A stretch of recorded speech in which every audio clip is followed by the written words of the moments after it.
Bottom line, Borderlands 2 is an eruption in reverse.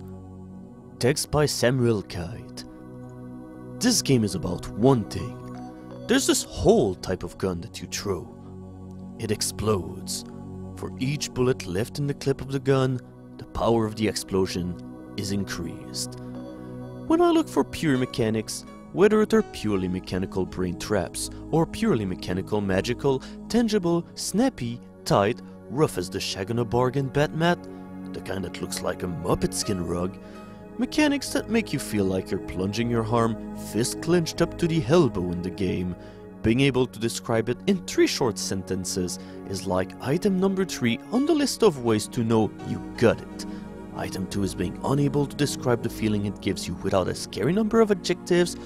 Item 1 is probably being able to talk about it to anybody and see them get it immediately.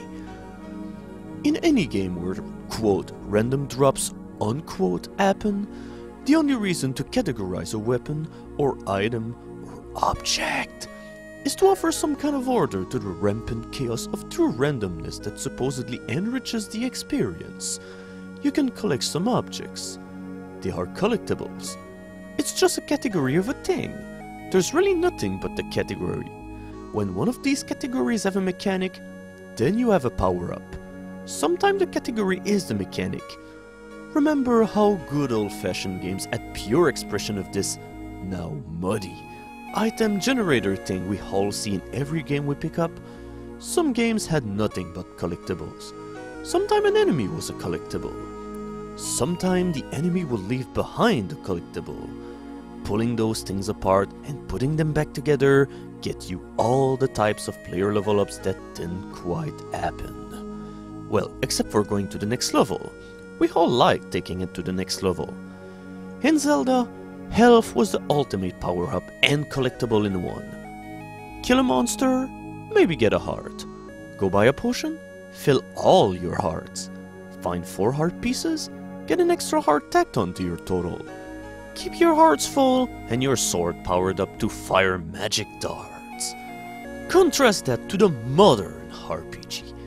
Kill monsters, get experience. After a certain amount, get an extra heart, more or less. Also get more stats. Slippery stats. You're clambering up a greased mountain of tougher monsters who give more experience against the steadily increasing requirements of getting another level to clamber faster. When you reach the top level and start looking for the best weapons and item, you're still clambering, only slower, exhausted.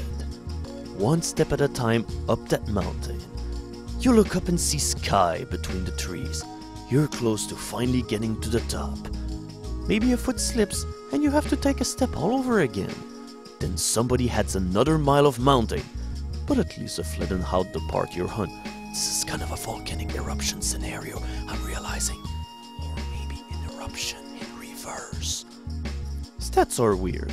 Stats are exactly what's wrong with math from the standpoint of everyone decrypting it. Or maybe what's wrong with inside jokes you have to explain even to insiders. Numbers are confusing, but numbers going up is exciting. So game attach a number to everything. This is not hard. Games are made of numbers. You can just replace the asbestos ceiling tiles with clear plastic and see all the ductwork. And then make sure those numbers change. Not all the time. Sometimes you can play something really great, like Revolt, and not only won't the numbers go up, and not also only do those numbers come with trade-offs, and not also additionally do those trade-offs come with more than a weighted score about all the numbers affect some ultimate value proposition of their sum? DPS! But there are some things that just are numbers and never will be. Front-wheel drive, baby, or whatever. Do you want to cross an oil patch going into a turn before a narrow bridge with anything else? Do you? Maybe you do. That's okay too. I do sometime. Sometime a little growth is a nice thing. Sega GT, or you know, just GT, or Forza, says, look, here's a Mazda Miata. It's a nice C-class. Maybe you really like it. You want to race it in B-class. here's some mods so that it can hang up with the big boys. Maybe you mod it out. Maybe you set the suspension just so. Maybe you even win an A-class race. Maybe not. Probably not. Definitely not. But you do get that basic car. Then you get the better version of that car. When you put turbos and fin and fancy new brakes on your beloved chassis, you both experience a change and a continuity. It's a feeling of genuine growth, more than just numbers going up. The scenery changes, your competition can do things that you never saw before. Going around a corner 20 miles per hour faster isn't just the same as going around it at 40, delicately trying to avoid spilling speed and losing grip that you desperately need with your plucky little engine. It's about shepherding this angry lion chasing a gazelle of your lap ghost. Or Mitsubishi 3000 GT, a ghostly Mitsubishi Gazelle Ronin, out for revenge, who terrorizes the local daimyo, but is cautiously revered by the peasants, whom are oppressed, yet admirably loyal to their lord. Your Miata is the morally conflicted warrior, tasked with hunting this foe. Maybe it cannot be caught. Maybe, if caught, it cannot be defeated. Maybe you do no longer care about the task. Only that feeling of rounding a hairspin in four-wheel drift, your sword glinting in the autumn sunset, a bed of sweat trickling down your spine while you wait for the moment to convert oversteer into a flawless acceleration down the straightaway. I played a little of the new Forza. You can get this big glowing pad now that shows you whether you need to brake. On the one hand, I kind of like how it's trying to replace the missing senses of how a car feels to drive. On the other hand, maybe just turn the whole thing into slot cars at this point. It's kind of like Guitar Man looking at Guitar Hero and deciding it needed to be more than that. Or, to put it in more understandable term, Mario looking at Cannibalt and deciding to take away the D-pad control. That's sort of why Sonic keeps failing, right? Sonic isn't a total failure. Some of the feeling of movement is still something that nobody gets as right as the blue hedge. But Sonic flies close to the sun, mixing platforming with racing. It's not like you can do that, but look at Smash Brother. Just look at it! Smash is what happens when somebody realizes, maybe while watching two-player Double Dragon 2, that platforming games are basically about fighting. Gravity. Then they say, what is gravity really? 14 thoughtful men sit around a table with one Mitsubishi running Gazelle Ghost, reflecting. One says, gravity is what holds us down. Another says, gravity is what keeps us from flying away. Then Migozuron Zero says, gravity is the edge of the track. Then they make a game about not falling off the screen.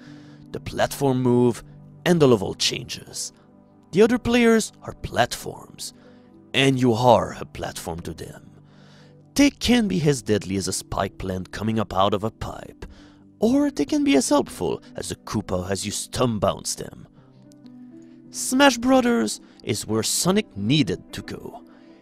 It's a little sad that, of all the characters in the newest Smash, the Edge is the most slippery, floaty, and amorphous.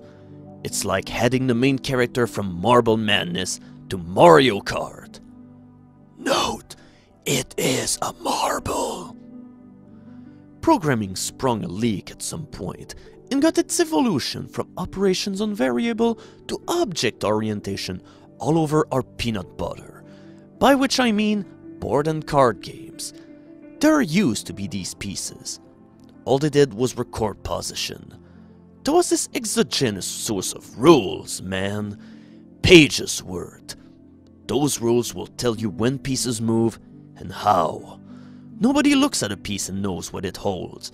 Cards aren't about aces and jacks. They're about rules. Somebody has to teach you that shit. Then Magic the Gathering and Hero clicks and all the other technically not collectible thanks to patent card games, changed literally everything. I went to sleep and the sky was blue, and when I woke up, Sonic was a werewolf. It's nice, right? You don't know how to play Magic, but you pick up a card, and after someone describes what the numbers and symbols mean a little bit, requires a pamphlet now, done from a pudgy little booklet that used to come crammed into a starter deck, that card tells you everything you need to know about it wherever it goes. What more, it's more firmly tied to its rule set. Sure, there's variation on Magic, but it's not like the hold cards or the hold board game pieces where house rules could be created at will and, frankly, were impossible to distinguish from the box rules. Who was going to complain if you impose socialist values on Monopoly and put all bank fees in free parking, or permitted bankruptcy when you landed on hotel-packed properties, or allowed hotels on property for which you didn't own the constituent? Hotels on Park Place while nobody owned Boardwalk. It's just a game, right? Maybe the dog can go to jail or pay taxes, but also can get free parking or ride the train. Maybe the iron has to subtract 1 from its role because it's savvy and also inert. Maybe the battleship can lodge itself in the temple of your older cousin, who is, after all, a son of a bitch. No offense, son Gina, because I want St. Charles Place, and he's holding out just to make me angry. These cards, however, are like cute little cells. They go anywhere and try to be part of a game. They just need a proper host. What's even better is that, at some point, the folks in charge of Magic, let's call them folks, because they're swell, quit this baseball card model of a crapshoot of random cards and design perfectly functional deck that can play against one another, which showcase some of the most elaborate behavior that their cards can get up to. Now, you don't need to know that some white card that basically manufactures humans actually synergizes with a deck full of swamp vampires, or that an ocean full of twisted sorcery is just waiting for a nature deck to chew through your defenses and deposit an exploding mammoth. Or whatever. There's rules that are implied without being imposed. The game isn't just one game. It's a game card-like ecology where each piece is also a rule. For the most part, this is what board games are like now. You buy base sets and then some add-ons that try their best to imply their function in the meat of their pieces. Meanwhile, in the electronic computer games, our objects are getting weird. I like power-ups. I also like powering up. It doesn't bother me that there are games that are basically just that, though it helps when powering up is kind of exciting. Really, the best powering up you can do is charging a shot or an attack, or accelerating. Invincibility stars are nice too. You go into the dungeon, you kill the monster, or you go into the wasteland and kill the mutant, and you get this weapon. It looks nice. The next monsters will probably be harder, so you'll need a better weapon, and this one you found is good. Or maybe worse than what you have. It's something. You look at it. What it looks like doesn't really matter. It's a weapon. Maybe it looks great and it sucks shit. Maybe it looks like shit and make your numbers huge. I don't know if anybody thought Mario looked stupid when he got the raccoon hat. Maybe somebody did. Maybe they thought his fireball suit was better. I didn't like his frog suit very much, though that was mostly because it was kind of hard to jump in. But it was for swimming anyway, so maybe that doesn't matter.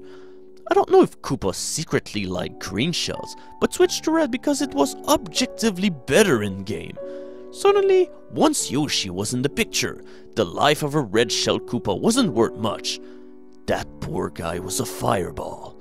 He just didn't know it yet. Koopas probably were back at the barracks, sharing sober looks with each other thinking, man, any one of us could be the red shell that takes the rest out. Maybe they pray to be digested into coins. It's probably okay that sometime you get something that doesn't look great, but feels great. Maybe the Mario franchise is just about that. It's hard to remember what the little kid thought the first time he saw some mustachioed mini person in normal clothes running around a world that had exactly 0 robots and lasers. No knights, no swords. There was a dragon, like, eventually. But it was a lame dragon! The kind of birthday present your dad might get when he doesn't really understand what you're into, and that you're a big boy who doesn't like baby stuff. Sure, you've got those stuffed animals, but what does he think? You're some kind of monster? These guys rely on you. You're not going to throw them out. It takes a village of club mothers to raise a kid. Mario had to win me over. That's great. Do that. Borderlands 2 does that. At first, it has this gun. Well, it has a lot of guns, but it has this one particular brand of gun. When you reload it, you throw the gun husk with whatever left over in its clip out at an angry world. That clip blows up. It's your final act of defiance. Until your next one, anyway. It's not just great because of what it does. It's great because it's a rhythm of play born in the crucible of Halo and Call of Duty clones. Except backwards. It's inside out, and it involves a video game miracle of a cross between the Punisher and Thor. It feels like you're throwing the kitchen sink. It's not even a grenade anymore. It's a punctuation mark. It's an ability. This gun has something to say. It's not an object. It's an idea. It's a magic card. I'd like to tap it and place tokens on the board with it. It is a 2.5-star gun. Then there's the rest of Borderlands 2, which is Fallout without the details and Mad Max without the context. And in a weird way, Sesame Street without the parts that make any sense. Maybe here's what happened. In Borderlands, Gearbox looked next door at HIB, premier first-person studio, with first-person programming and first-person gameplay, and said, "We've learned lessons from good products. We've made our own good products. We know what people want." And Rage isn't quite it.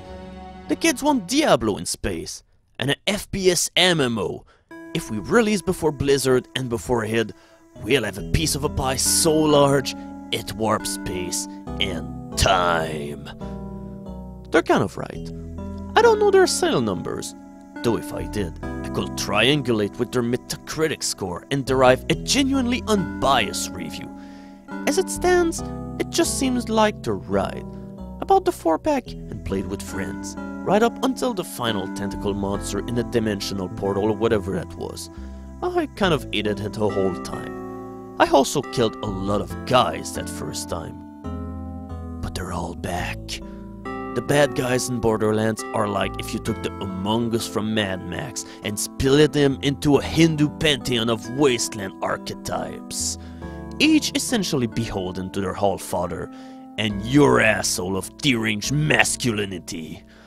The problem with Borderlands 2 is that it sucks 1.5 star out of its own gun. First, there's the level design. The seconds to create score is 0.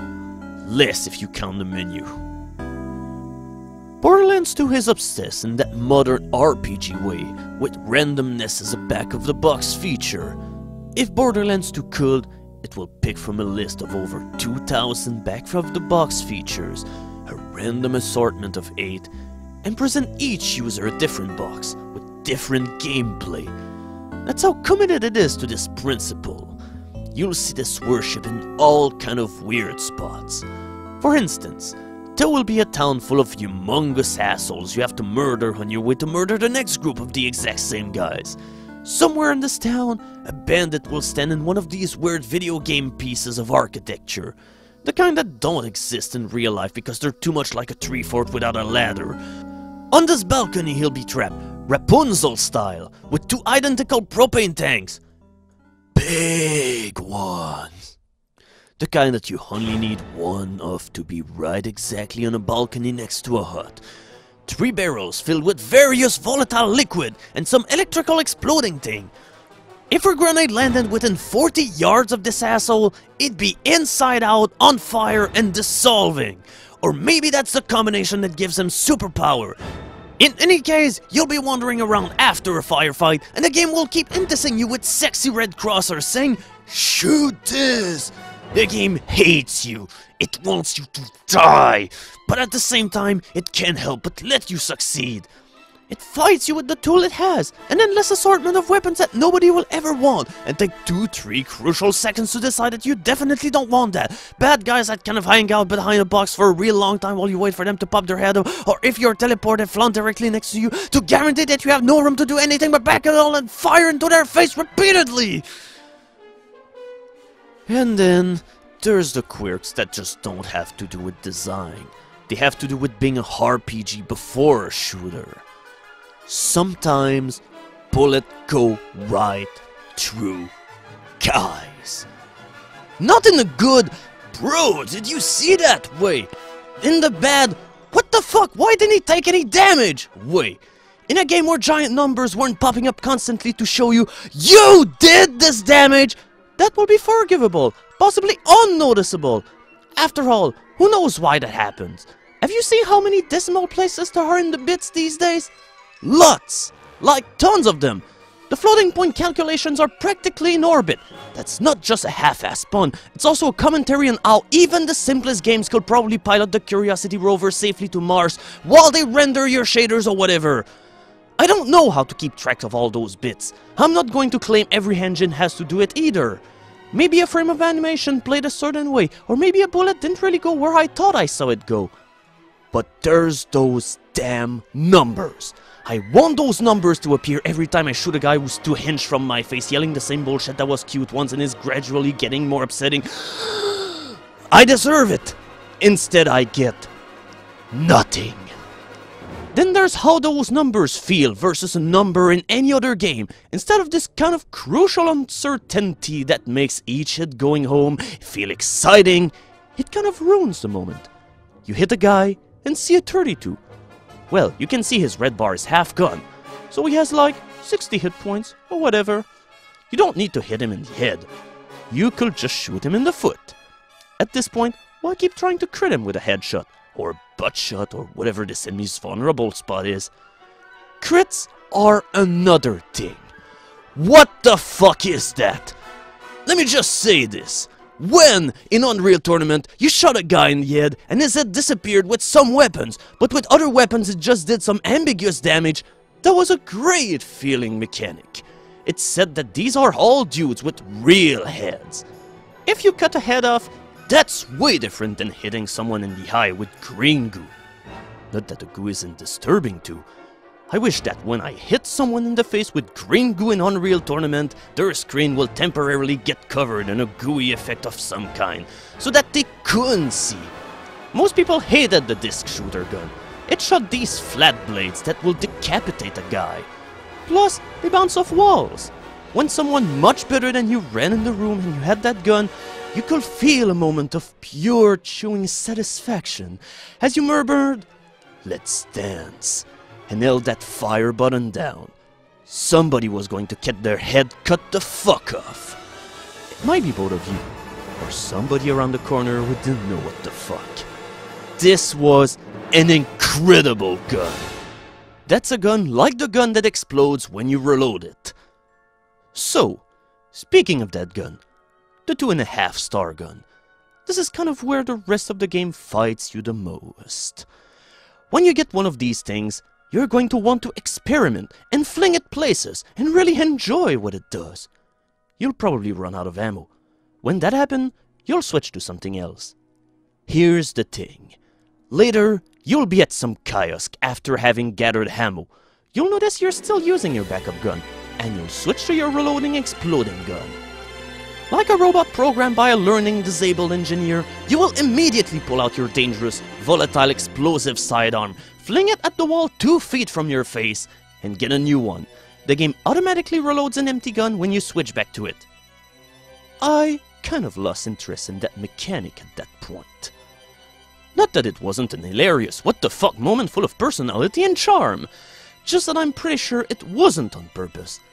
And I kind of need on purpose to enjoy things like that. Not because on purpose is magic and make things better, more because if any of this were on purpose, I'd notice how it all flowed together seamlessly. For the record, I was on one of those dead balconies of no escape when this occurred the first time. It's not about just that. It's about how, when you shoot a guy in the face, tomato sauce pops out, and then the guy either does nothing or clutches his face in an agonized death like you shot out of his eye with broken glass. It's because he's got hit points, right? He's not some dude with a head that he needs to do tough things with. He's like any of the monster or robot. Spoilers, they are robots. He's just a hit point bag with an area designed vulnerable, where shots do extra or critical damage. In the case of the Among Us army, those vulnerable spots are the heads of human beings. But since some humans are like elephants with helmet, the feeling of shooting a guy at any moment can never be predicted. It's either no big deal, or really big deal. So the engine doesn't have a way to give any of those shots any weight. In a way, it's like playing paintball. You're spraying stuff with colors more than shooting some alien dude. While there's at least one type of gun that has this really great exploding thing, there's a half dozen that change the color of the paint. The grenades feel bad, not because they're unpredictable RPG objects just like everything else. You might get used to the heft of a single grenade, but pretty soon you'll be firing a bouncing, homing, flaming slag grenade, and it will feel like you just kind of let this wind-up toy go without having any idea where to end up or what damage it might do. Borderlands 2 make grenades no fun anymore. They're not tools. They're volatile, expendable, rare item. You simultaneously want to conserve them, and fear they'll become worse than useless. Finally, there's the monster closets. I went through a town. There was some badass I needed to kill. First I carefully killed everyone in the town. Then I found a room at the top of the tallest shanty where the badass was hiding. When he ran out, and I started shooting at him, more henchmen began appearing spontaneously from every dark inaccessible doorway and aperture, as if it were time to do the whole thing over again.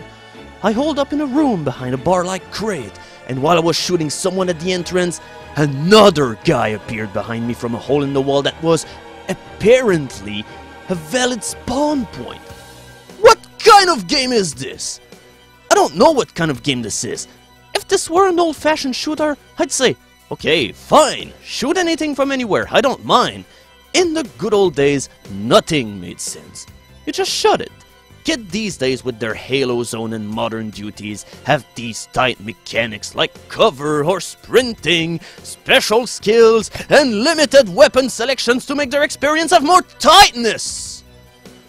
Modern shooters are like, so tight. I really like Mass Effect 3 multiplayer. It has classes. It has an interesting variety of enemies which work together and aren't quite the same without quite being different enough to bother you who has to get shot. There's virtually nothing left to chance in the game part of the game. Furthermore, the enemies in a Mass Effect 3 multiplayer match will absolutely appear somewhere at random. Their algorithm, more or less, is be where the players aren't. That's a pretty good one. I like it. They can still be like in the next room. They can still be down the hall in a minute from now, right after the announcement that the next wave is coming. They could be right there in the room with you. But they came through the same door you did. Finally, Mass Effect 3 has random drops and leveling up. Their method is pretty similar to most, but I think it's either good enough to stand as exemplar, or else just that extra little bit good to make the point. Mass Effect 3 random drops are always good, and always useful. It's a little weird, because there's a lot of guns in Mass Effect 3, and you're likely to not enjoy using them all. Some are better than others, but you never get one that just simply will not do. You get guns, character classes, races, mods, and extra levels for your guns, classes, race, and mods. You also get temporary buff you can use for the span of a single match. I don't know what to make of that last one exactly, but it's a power-up. The real kind. the kind you want to use. It's not an object. One star out of four.